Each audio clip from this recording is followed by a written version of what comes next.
All right, I want to welcome everyone and thank everyone for joining today's webinar, Implementing an Ethernet-Based Backplane for Improved Lifecycle and Modularity, co-hosted by ISA and GE Intelligent Platforms. My name is Michaela Cooper. I'm with ISA and I'll be hosting today's webinar. And before we get started, I'd like to review a few housekeeping items to let you know how you can participate in today's session. Next slide, please. First, we have a Q&A session at the end of the presentation, and to submit your questions for the Q&A session, just type them into the Q&A box that's on the right-hand side of your screen. Please do not use the chat toolbox for your questions for the Q&A sessions. If you have miscellaneous questions for me, the host, submit those into the chat toolbox. And unfortunately, with this large amount of pre-registrants, we cannot open up the phone lines for questions. If we do not get a chance to respond to your question, or if you'd like to discuss a topic in more detail with the presenter, feel free to contact him directly, and his information will be given at the end of the webinar. Next slide, please. And for those of you who just joined, please make sure that you are on mute. If you would like to see the phone and audio broadcast connection instructions again, please refer to the confirmation email I sent to you today, or if you go to the top left-hand side of your WebEx screen, you'll see a tab labeled Event Info. Some of those connection instructions are included there as well. Also, once this webinar closes, a survey should pop up in your browser. You'll want to just take a few minutes to fill out the survey and tell us about your experience at today's webinar. We really do go through these and read each response, so please provide us your feedback. Next slide. I'd like for our presenter, Max, to go ahead and take it from here. Thanks, Michaela. Good afternoon, everyone. My name is Max Erwin. I am with GE Intelligent Platforms. Intelligent Platforms is the automation and controls group embedded within GE. We provide a lot of automation systems that get placed on all the GE assets that you probably know well out there, the gas turbines, steam turbines, and the rest of the world. So IP is the automations group within GE. So I've been working in this industry, in the controls industry, for about 8 years. I've done everything from requisitions to aftermarket to sales. I spent 2 years commissioning gas turbine facilities, both in-country in the North America and overseas as well. So a lot of my references and conversations will be around some field experience, because I think when we talk about controls, a lot of us think around the product and we think around the specific technology, but we don't think about the greater installed base and how that applies to the outside world. Fun fact around me is I've been playing amateur rugby long before I've been in the automation industry. I got hooked on it when I was young, and I guess I'm a sucker for pain, and I love playing it, and don't foresee myself quitting anytime soon. So, with that said, let's go ahead and get started. Here's the quick agenda. As Michaela said, at the end, we will talk about, or we'll have a session for Q&A. So if you've got some questions, take a note down, and we'll visit that at the end of it. Okay. So we're here to talk about the the Ethernet-based backplane, right? So first conversation is a little bit around the industrial internet. I know a lot of you have probably heard those buzzwords and probably know a little bit about what they mean. I just wanted to touch on this very quickly before we dig into the meat and potatoes of it. And the industrial internet, right, is when we look at it, is just bringing together all these assets that we provide in the automations world and being a little bit smarter about that. So we dig down to the details of any OEM asset, whether that be a gas turbine, steam turbine, whether that be a refrigerator, hospital equipment, anything. It's how we get data from the bottom level and get a lot smarter, bringing it all the way up to the top. people use buzzwords around data optimization, smart analytics, and what we're talking a little bit about today allows us to get more information from the base level and bring it up to the top level. Okay? So it's and with that, we talk about Ethernet and leveraging Ethernet base and fiber base and how we get all that information up to the top.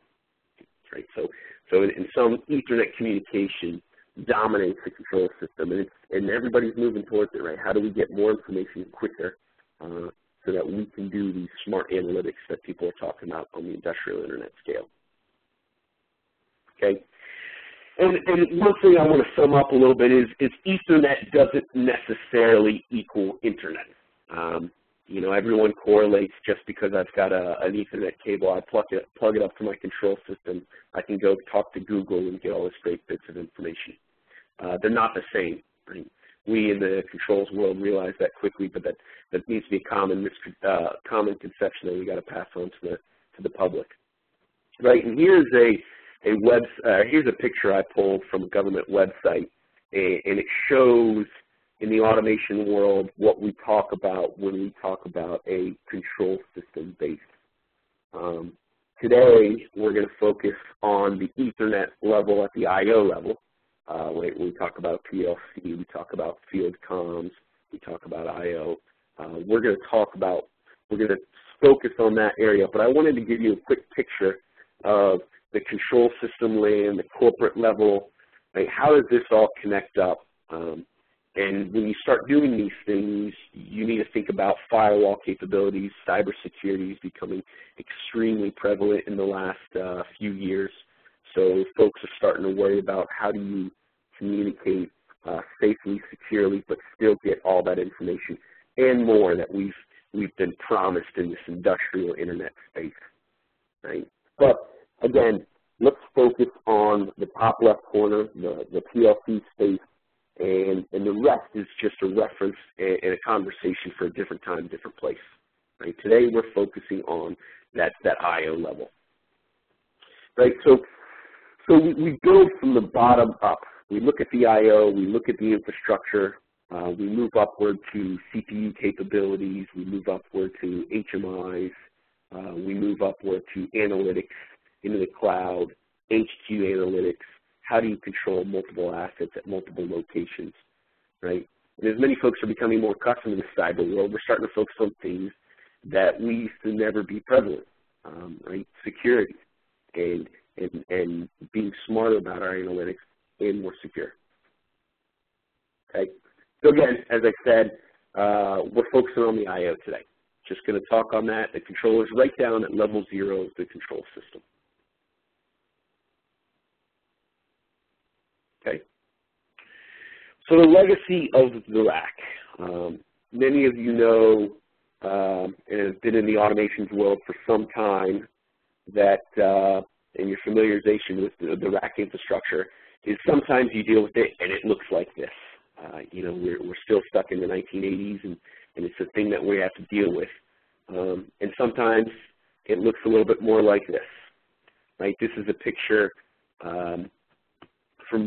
from the initial basis, right, when we started talking about automation controls, and we literally put a box in there and said, let's just shove everything from the automation controls in there.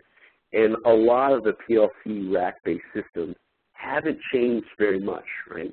We've gotten smaller, maybe we've gotten a little bit more modular, we've stuffed more controls into this PLC rack, but the concept around a rack-based system hasn't changed very much.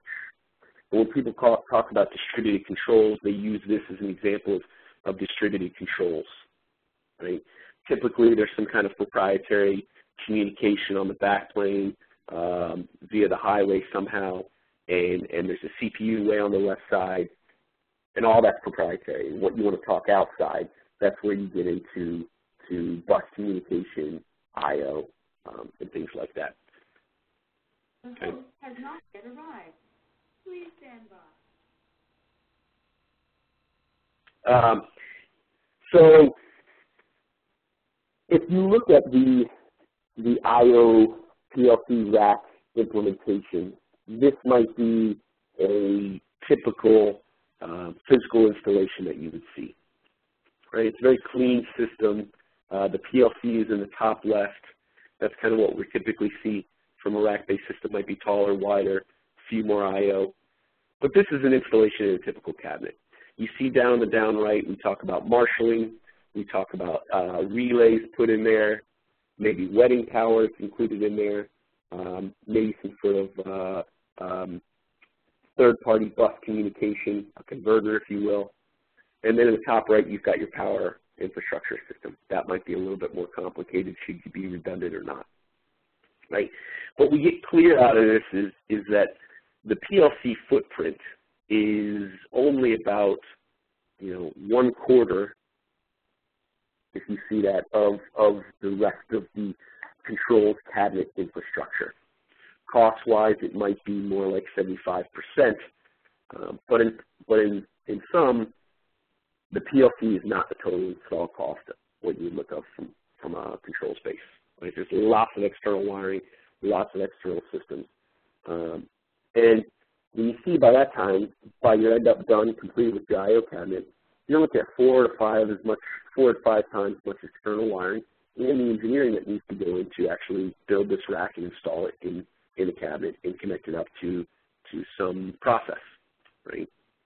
Our main goal originally was how do we make a cheap, high-margin system and we'll put a little piece of software on top. So what we ended up doing is driving out all of these relays and marshalling systems to make this as compact, small, high-margin as possible. But we started leaving these things outside and letting some other third-party vendor, cabinet integrator, have to deal with these.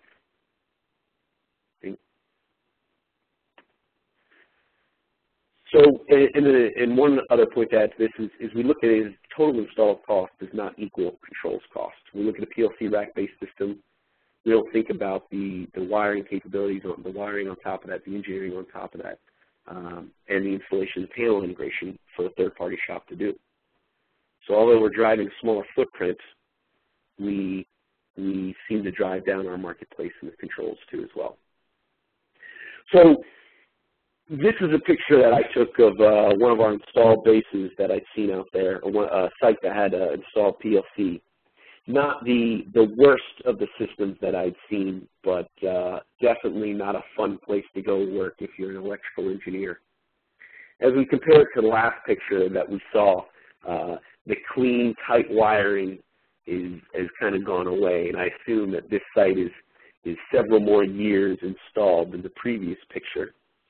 And as you kind of maintain the life cycle of some control system through the years, you start replacing wires, start troubleshooting wires, you start looking at different I/O lanes and see, where each wire connects. Maybe you have to replace a wire, you have to troubleshoot something, see why a relay broke, things like that. And you end up kind of having this bird's nest of field wires running across your old cabinet. And that becomes painful to maintain, right? If you're a maintenance engineer, an INC engineer, you end up having 12 or 15 Excel sheets that maintain the point-to-point communication. And hopefully they're kept up to date and no one goes in and switches out different wires. And then you kind of have to find the problem child a few days later when you realize the transmitter's broken. So the neat installed clean cost of a control system ends up kind of leaking down to the rest of your marshalling in your field wiring. And there kind of turns into your controls cost, really truly doesn't equal your total installed cost because you've got this whole maintenance bit that sits up on top of it. And you end up with a rack-based system with compact hardware and wiring that becomes just an electrician's nightmare.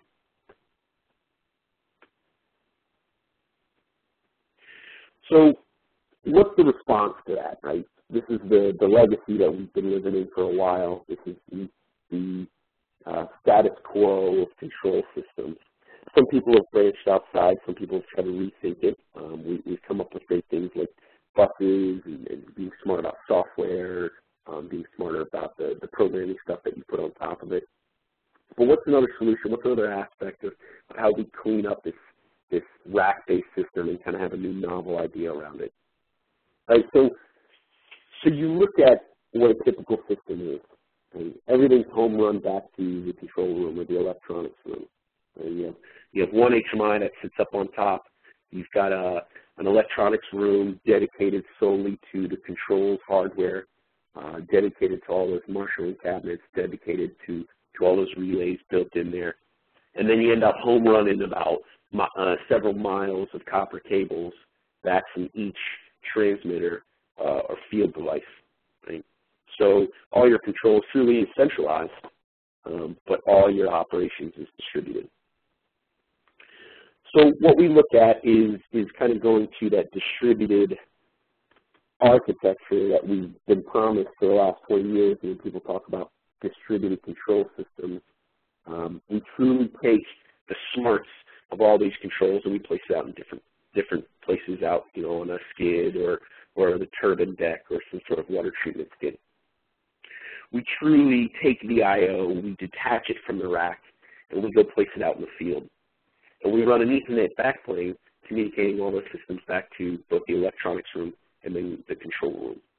So what we've done essentially is take all that field wiring, that copper wiring right in the middle, and we've pushed it to local I/O skids, local I/O control systems, and then replace all those miles of copper cable with just one or two Ethernet cables just running back.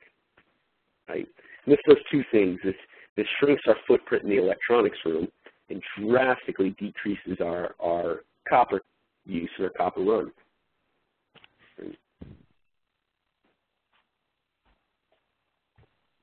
So what does that kind of look like from an application standpoint, not just a fuzzy diagram that shows you how to push the I/O out? So what folks have done is literally taken the rack and separated it.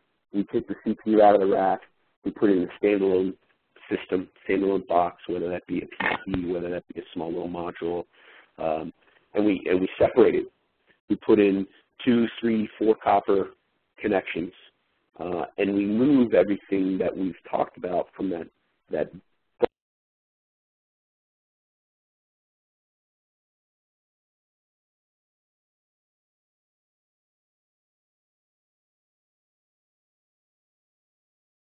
that we can really run the I/O anywhere we want to go, right? With Ethernet, you can convert it to fiber. You can run it a mile away, a kilometer away, 2 kilometers away.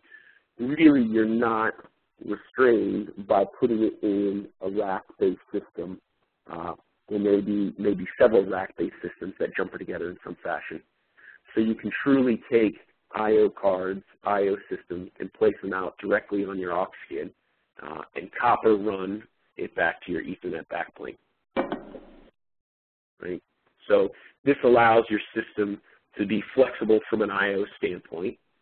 Right? So if you want to place a digital input out there in the field, if you want to place a digital output out, a single digital output out in the field, you can go do that without the heavy burden install costs of a rack and all those other things. Right? And the other thing that's pretty neat is because you've now stepped away from that rack system, you can start putting a lot more flexible gateways in your system that go open up to things like HART networks, 2-bus network, heck, even foundation field bus networks. And that allows you to put some sort of foundation field bus communication right there on the skid that's local to the system and running a single copper wire back to your I/O backplane and then to your CPU.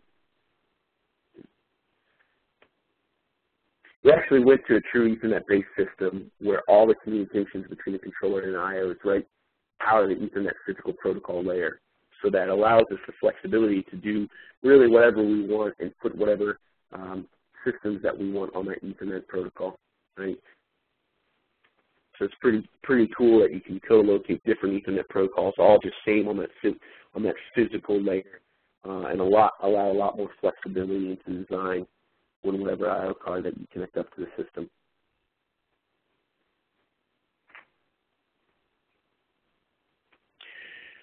So when you have that capability of a flexible Ethernet backplane, you start looking at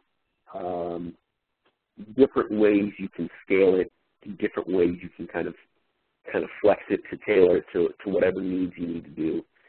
And you start thinking about, hey, what if I need a control system that approaches the fill space, right?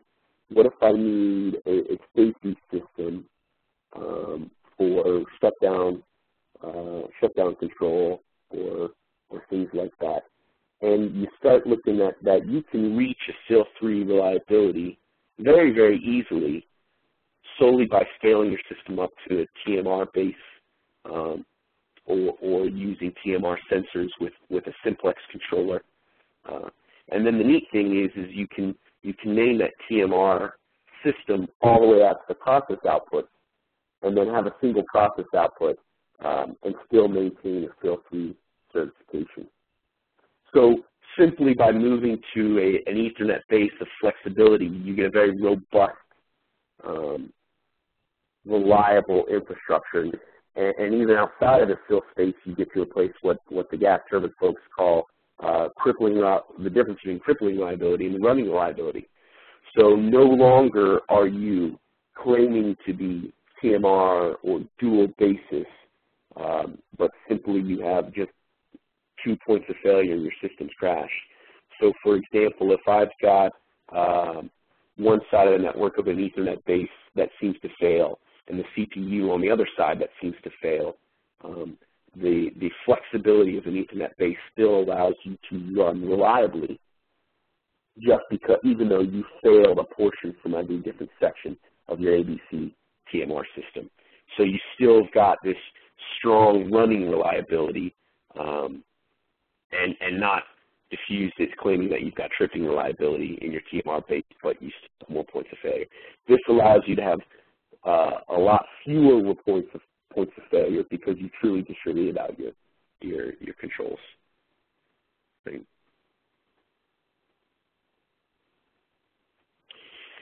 So, and one thing I wanted to add that I forgot to bring up in the beginning is when I talk about a distributed control system, I don't want us to kind of correlate that with a DCS. So yes, this is adequately applied to a DCS DOP system, what you would think. But the capability of this is also that you can apply this to any sort of OEM asset control system as well, right? You take a compressor asset that someone provides, you can still truly do a distributed controls and apply it to that technology and still not call it a BOP. So when I say distributed, I say we distributed in the sense that we've taken the I/O and put it out. Don't think that we're stuck only in the DCS market. I think we're in the market of all automation, DCS or non, BOP or not. Right, so now that we have this capability on the Ethernet base to go simplex dual TMR, right, here's an example of a dual system, dual CPU, dual Ethernet base. We can now tailor our hardware. We can now tailor our system to really match our application. So for example, if we're operating some things that are very, very critical and we need triple redundant sensor input sensors, we need triple redundant CPUs to do voting, we can do that. But say we have a sensor that's not very critical and we don't want to spend the money on the infrastructure, we can just drop a simplex I/O system in here and have that be simplex upward. So we've saved cost from a hardware standpoint because we've matched the hardware to be applied to this certain application.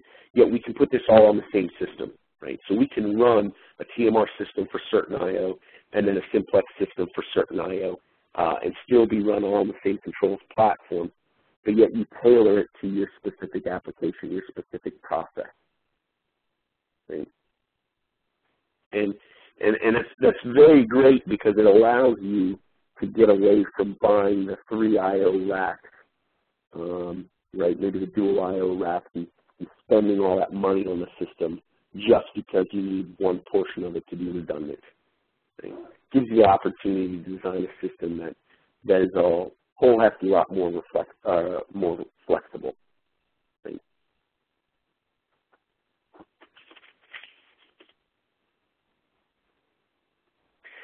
So I was talking a little bit earlier about making the system truly distributed is because we use an Ethernet backplane, because Ethernet has the capability of running hundreds of meters away, kilometers away.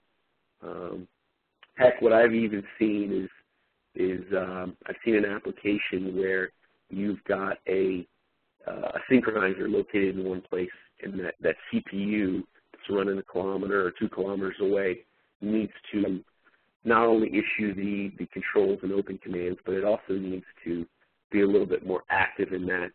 We can run a system that's a kilometer away using Ethernet backplane and close and open the breaker across that kilometer with still reliability, or you're going to sync properly, because the Ethernet at high speeds can still maintain that reliability across those distances. So with that, what we did is we took an I/O pack, right? We took an I/O board, maybe that's got 10 I/O, maybe that's got 24 I/O, and we literally placed it out in the field and connected 2 wires up to it for power and 1 wire for an Ethernet connection, and you've got a very minimum scaled I/O system, right? So you can have a system that's got 20 locations, all with about 10 I/O, and you can maintain your same controls cost by distributing all your different minimum scaled I/O cabinets out in the field. Okay. Cool things you could do, things outside of the power gen world, is you can put some I/O card on out of the controller and maybe put it in a subsea canister that's I don't know, less than 9 inches across, and it goes down to the bottom of the sea, bottom of the ocean, at 5,000 meters down, but still run your CPU process way back upstream. It really gives you the freedom of getting away from that big rack and making a small minimum-based system. Right? You can really focus on the I/O capabilities rather than having to worry about the controls loading, rather than having to worry about the power supply for what that rack's doing. And you can accomplish your control scope because you can focus modularly on each aspect of the control system.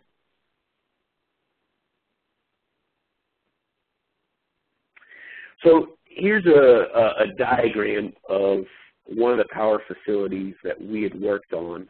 And you look in the bottom right is your typical electronics room, technical room, whatever you want to call it.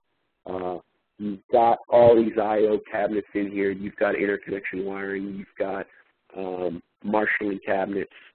And here are all your different controls out in the field, your different control spots, right? Maybe there's 12 of them, 11 of them out in the field that are all, some are close, some are a fair bit of distance away. But each one of these red lines represents a fair amount of copper I/O wiring back to your controls room, your electronics room. So when you're an EPC or an installation vendor, from a cost standpoint, there's a lot of money spent into field running those wires, tracing those wires left to right. Maybe you're doing some sort of point list, right, from whether it's Excel or some other program. You've got to maintain each one of those I/O loop checks across the whole power facility. Right? So these red represents miles, again, miles of copper wiring, which just alone in the engineering and just alone in the installation is pretty significant. But think about the actual copper cost and how expensive that is. Right? And we go to something more distributed, right? So remember we had about those 12 locations. There was maybe 3 down here, there was 3 here, there was 3 here, and maybe 2 here. Is we've taken all that wiring and we've limited it down to, looks like we're doing a dual redundant system. So we've taken 2 copper wires from the electronics room out to a centralized location with all those wires running to. So the copper wiring from your individual transmitters to that localized I/O shrinks significantly. So you're no longer looking at miles of copper wiring. Maybe you're looking at hundreds of feet, maybe tens of feet from each location. And this gives you the capability to stretch out all of your I/O out there and still run a system adequately. So one thing I did forget to mention too as well is because of this Ethernet capability, you still maintain, you can still maintain IEEE 1588 precision time protocol across it. High speeds allows you to synchronize your I/O packs with your controllers to still maintain well within 10, 5, even a millisecond time stamping capability. So you can run a gas turbine, a steam turbine that requires within 10 milliseconds capability, 10 millisecond accuracy. You can still do that across from a synchronized, deterministic Ethernet-based system.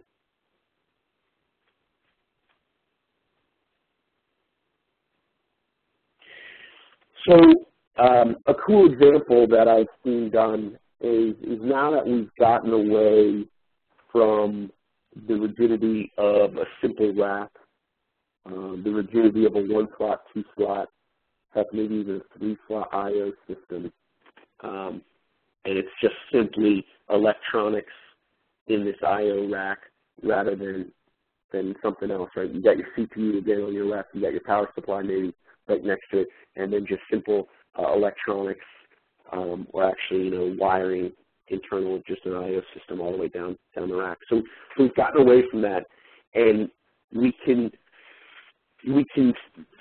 build flexible designs, right? So what we can do is take different processors out there that aren't the same rack-based size. We can run smarter applications runtimes within that. So one of the problems that we in GE had is how do we monitor gas turbine flames in a system that's so hot that would melt temperature transmitters, in a system that's so hot that we can't really look at infrared. We could. Infrared's not quite as reliable. And then you got to have some cooling over an infrared sensor, which really kind of brings down the canister temperature.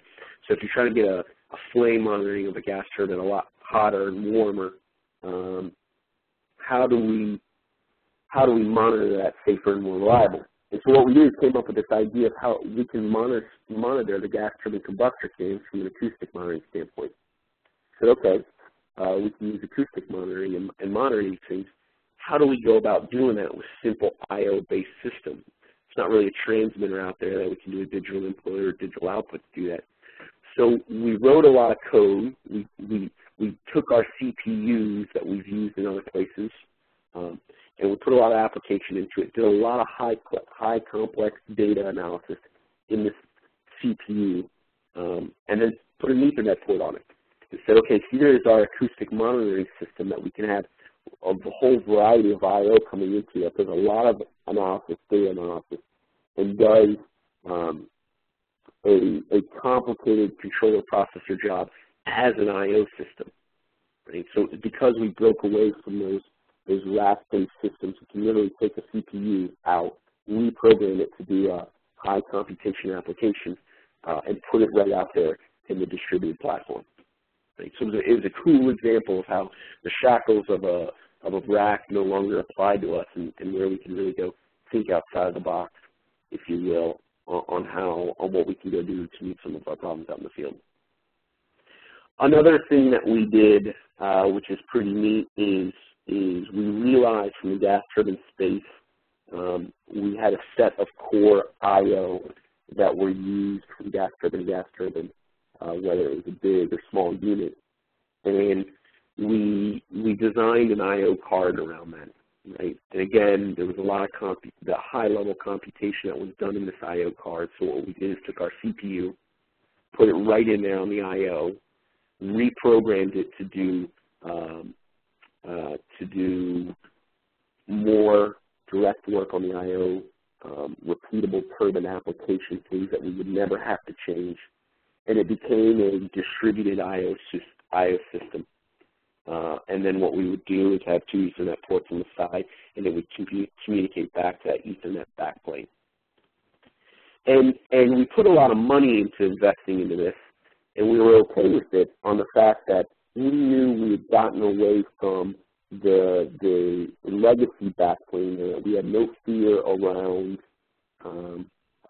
us changing that backplane. We weren't going to move to a different backplane size, backplane module. We weren't going to switch from a different bus network to a different protocol bus network. Our CPU might change, but that didn't bother us. So we could dedicate a lot of time and resources into this core analog system and have no fear that it would go obsolete, because we could always tweak that a little bit and wouldn't have to worry about the same fit, form, function, really the fit form, as long as the function remained the same.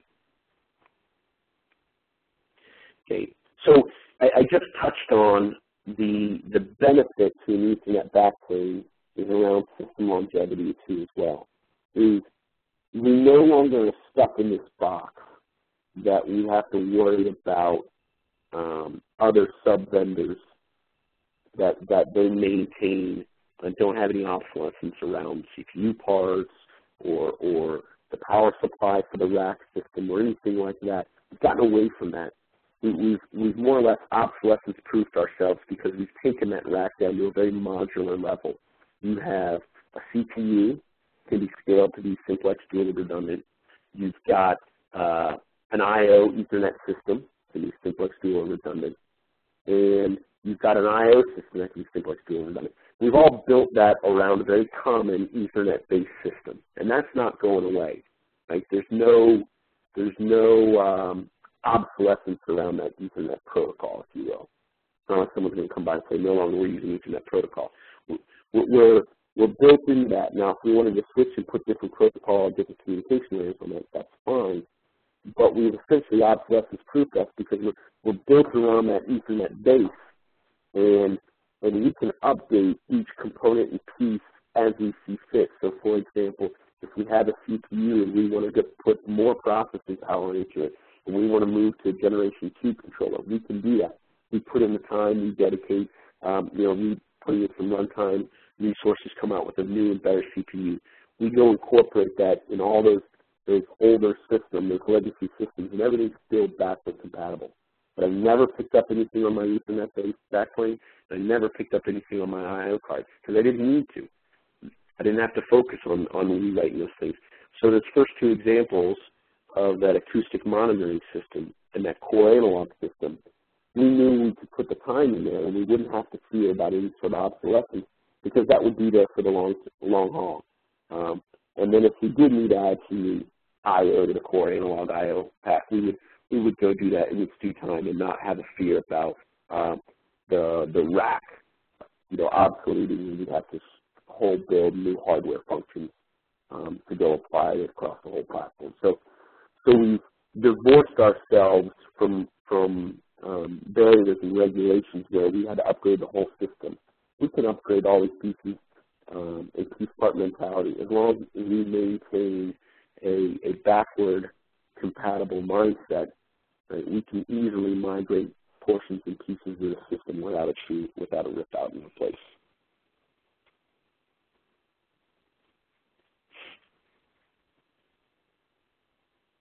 Next slide. So, in summary, just to bring it back up what we were talking about and the benefits of that Ethernet system is the backbone of the control allows you to be more flexible in the system architecture. Right? You can go from simplex dual TMR with adding the middle cost. Right? You can go to TMR from a CPU standpoint, but still maintain a simplex I/O system. Right? Same thing with the Ethernet or I/O or vice versa. This all allows you to cater your application code, your application directly to your hardware, or vice versa. Better yet, your hardware can be catered just to the criticality of each I/O, in each system, in each process. Right? And again, you lower, as an end utility, you have a much lower installed cost and a much lower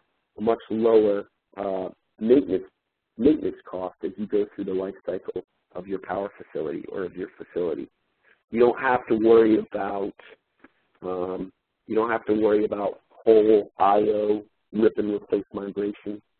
Right? You don't have to worry about those external wiring, marshaling, your localized control with all your home run I/O back in, your total installed cost is less.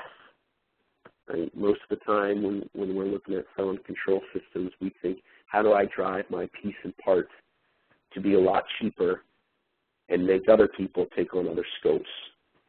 But here, because we've taken on the whole scope of a true control system all the way down to the I/O, all the way down to the transmitter, we've maintained that whole ownership, and we can drive that to be a much lower installed cost.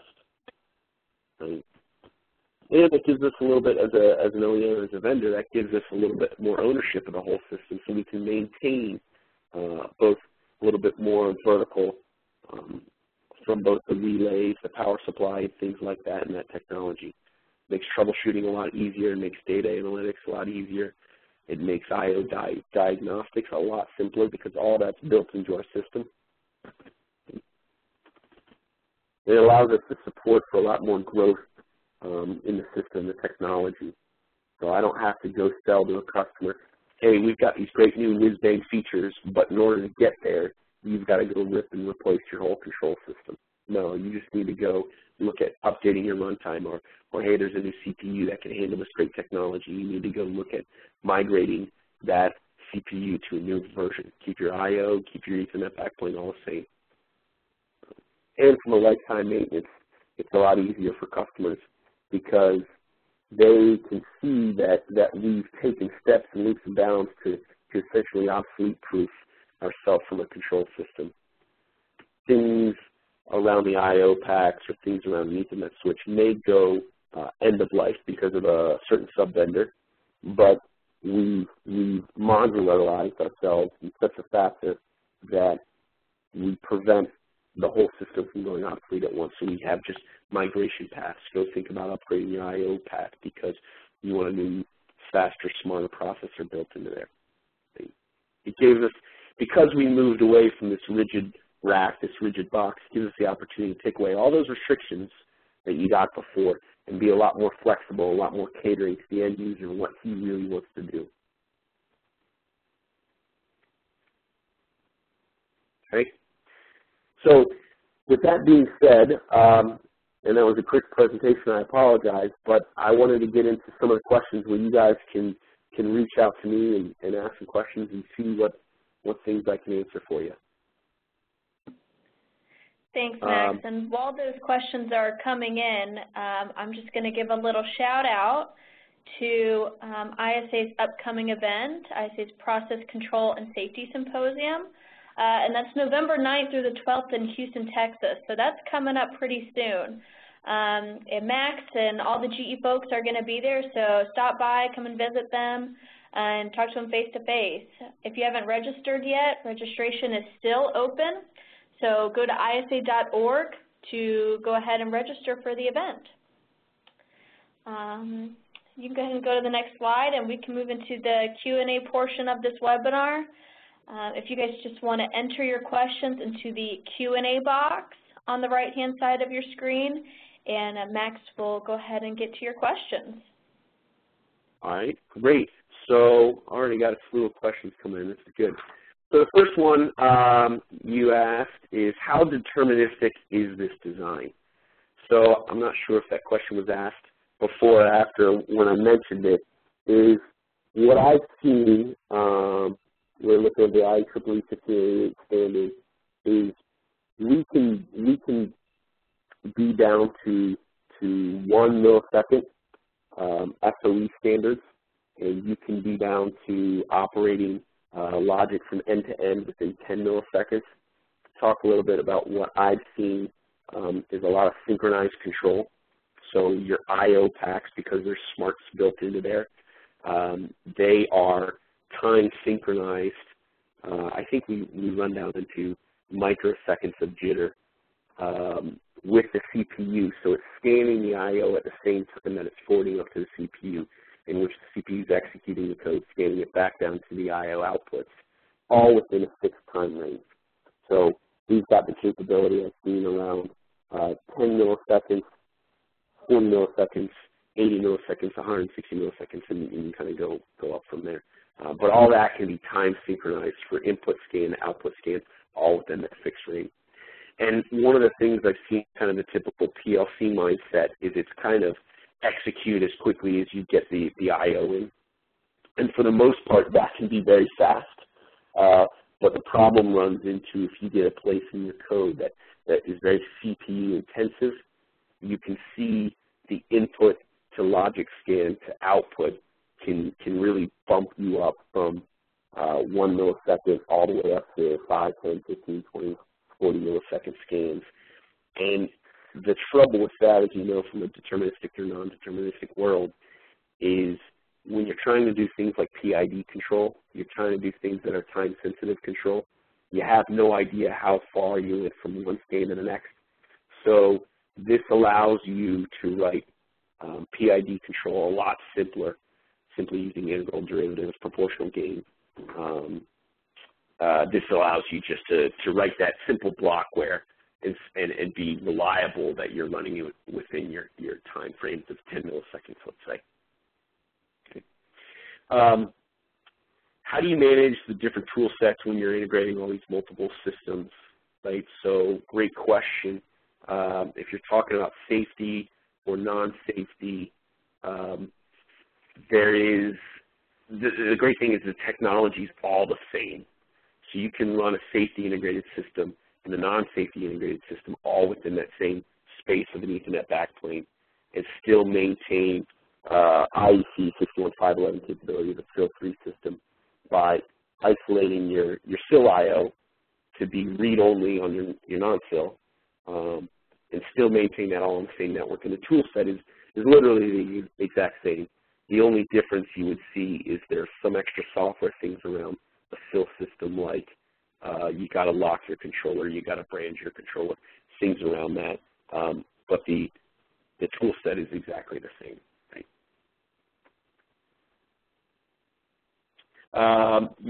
Was questions, what are the advantages of Ethernet-based over fiber-based besides cost? So the thing is you can run Ethernet on fiber or copper. What we've done is allow the system, let me go back up to a few slides.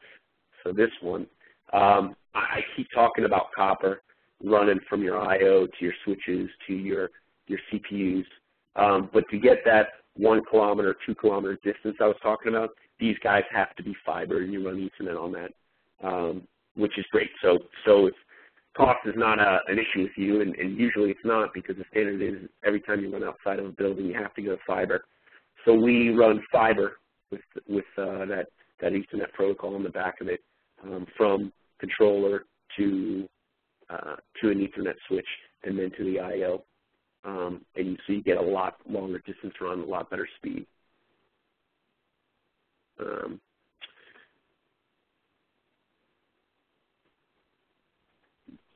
Sorry, I'm reading through a lot of these questions. Okay, what is the price comparison? Okay, great question around price comparison. So let me go back up. Sorry if I'm hopping through slides. Okay, so back when I was talking around this is we look at a cost of this or a price of a PLC rack, but when you go to an Ethernet-based system that we've seen, you bring in a lot of these field wiring, these marshalling, these distributed systems, maybe your wedding tower is built into it, is you start looking at this whole picture as an Ethernet-based system, that I've seen. And so when you say, hey, PLC versus an Ethernet-based system with all these other components built in there, it's not quite a true apples-to-apples comparison. But from a cost standpoint, I've seen is these PLC racks are darn close to the same price, if not the same price as an Ethernet-based system. However, the thing you got to realize again is you got all this built in the Ethernet-based system. So cost may be the same, but that total installed cost is a lot cheaper because you as a user, you as an end utility, don't have to worry about all that field cable runs, that I/O copper stuff. So it's tough to do a total installed cost comparison, but that's the market that you go focus on because an end user, it's cheaper. Right? As an EPC, it's going to be cheaper.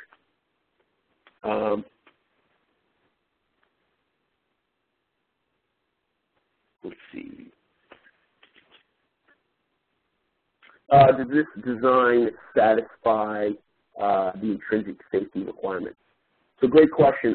Yes, you can do, when you create your I/O systems, you can put intrinsic barriers directly on your I/O. Other things that you could also do is if I take my minimum I/O cabinet, right, and if it meets certain standards, I could go place this directly behind that intrinsic barrier if I needed to, and then run fiber from here back to the Ethernet switch, and I'm okay there. Right, we've seen things like that done before. You can also put intrinsic barriers right here on the I/O that I've seen a handful of systems do that, which is pretty neat. Any DCS vendor working in this direction? Yes. So two things real quick on that. DCS vendor, absolutely. There are a handful of folks doing that, but also I would say from a controls vendor, right? Controls vendor doing this, and you know, so you can apply this directly on your gas turbine controls. GE does this with the Mark 6E that I know of, which is they've been moving towards this Ethernet backplane for some time, so they like that, and they've applied this also on their aeroderivative units, their gas turbine units, their steam turbine units. So I haven't seen them. I've seen them also do it on the DCS. So they've taken this Ethernet-based technology and pushed it out to a lot of their OEM assets because that gives them a benefit too as well, rather than just the true DCS space.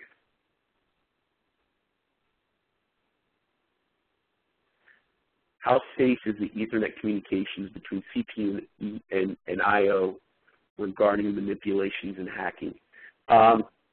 Good question. So I've seen GE installed this on a cybersecurity 6.5 or version 5 site facility, and one of the questions was around safety of the Ethernet backplane and the capability to do that. We put in a few TFEs, technical feasible exception letters, around these Ethernet switches, and what we did was these are unmanaged, so that's a step up, and there's no management layer in here.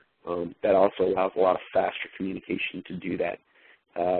But there is you can do proprietary protocol on that Ethernet base to get away from any kind of safety concerns. So there's a lot of work when GE did around this Ethernet base is how you make it truly safe. So it's SIP version 5 approved, if you will. And so we've had a lot of technical cyber folks. I think it was WEC that looked at it, and they came up that it was okay, and it was pretty secure with that. How about interoperability between brands? Can AV controller talk to GEIO subsystem and vice versa?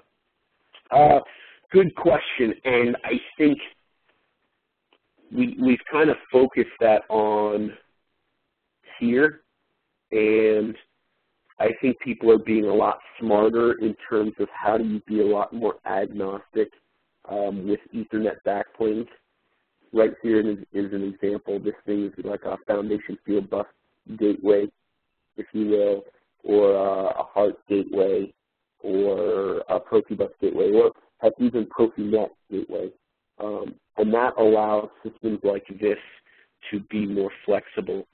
So what I've seen is you've got your maybe proprietary, your system, super high-speed I/O, distributed I/O out there, and then maybe this will be a Profinet gateway, maybe a CAN gateway, maybe any sort of other protocol gateway, and you've opened yourself up to using Allen Bradley I/O.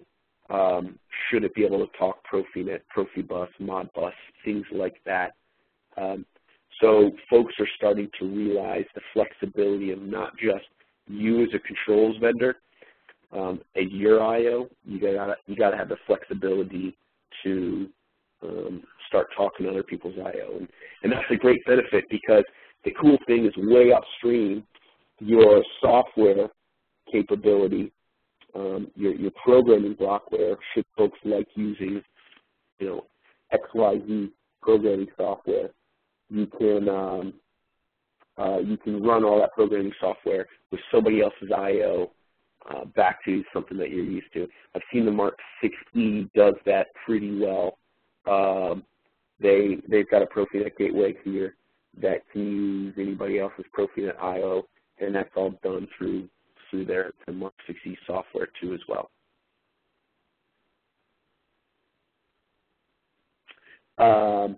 What does the programming language look like? Is it similar to PLC logic or GE Toolbox or whatnot? You know, the software I think would be up to the programmer of that, what they would like it to look like. You know, this is kind of a step to the agnostic world of I don't care what Ethernet backplane you're using. Maybe you could say I don't care what the runtime looks like. So I think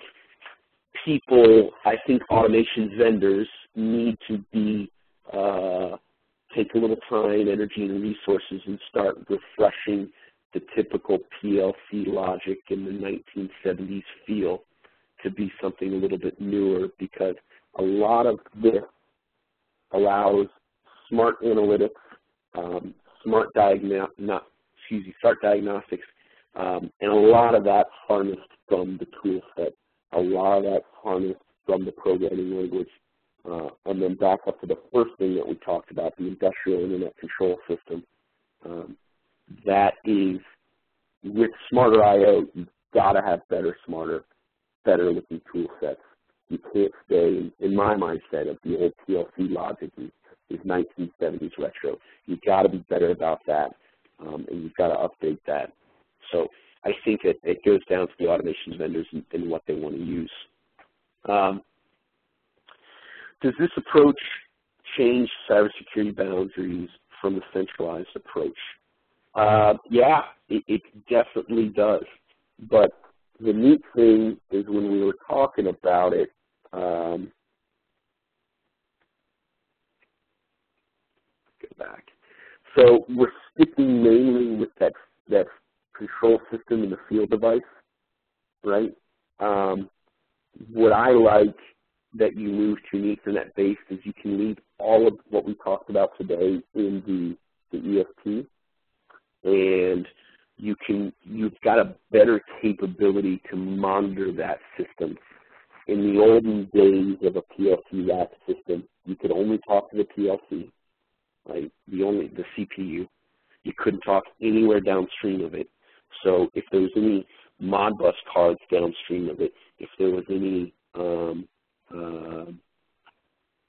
CAN networks, anything smart transmitter-wise downstream of that CPU, there was no way to get information from it. So in the cybersecurity world, that's not necessarily a good thing, because you've got MAC addresses, you've got smart transmitters downstream that you can't A, monitor, B, pull configurations from, and C, you don't know what they're doing. Someone can come in there and hack that. Someone can come in and talk to a heart device and communicate maybe back upstream. So this allows you in-depth viewing into the system. And so one of the things that I've seen the Mark platform do is there's smarts around the controllers that can go monitor the network underneath and look at the traffic and see the capabilities that it's doing underneath. And you can get better configuration management from that. If you want to go pull all the I/O packs that are out there, you can grab that and bring that back. How does this approach differ from existing remote I/O solutions? It differs in the sense from a minimum I/O pack you want to place out there in the field, the minimum I/O cabinet. You can do that. There are some PLC vendors, where are we? Sorry. There are some PLC vendors that have, use Profinet as a single I/O pack out there, or things like that. The Profinet's great. I love it. I've seen people utilize it, and we utilize it a lot too. The problem with it is it doesn't give you the same diagnostic capabilities. So if you want to use remote PLC,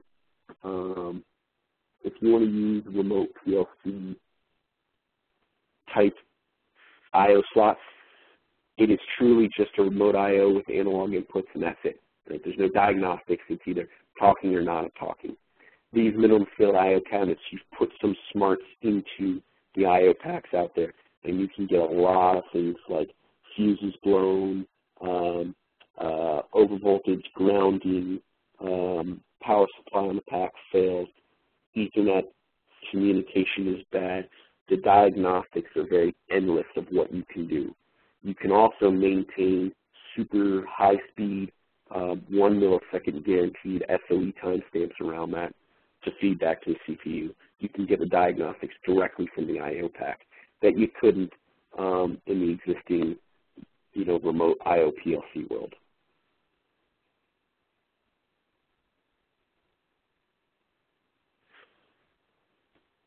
Okay, I think I've answered all the questions. Let's go back down. Okay, thanks, Max. I'm going to wrap up here. If you just want to go to the final slide.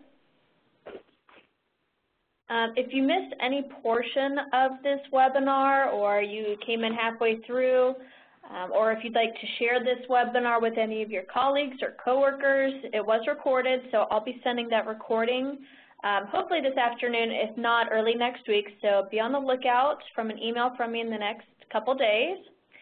And like I said at the start of this webinar, we do have a survey that should pop up in your browser once this webinar closes up. So just take a few minutes to fill it out and tell us a little bit about your experience at today's webinar. And this concludes our webinar. Thank you for attending, and we hope to see you again in one of our future webinars.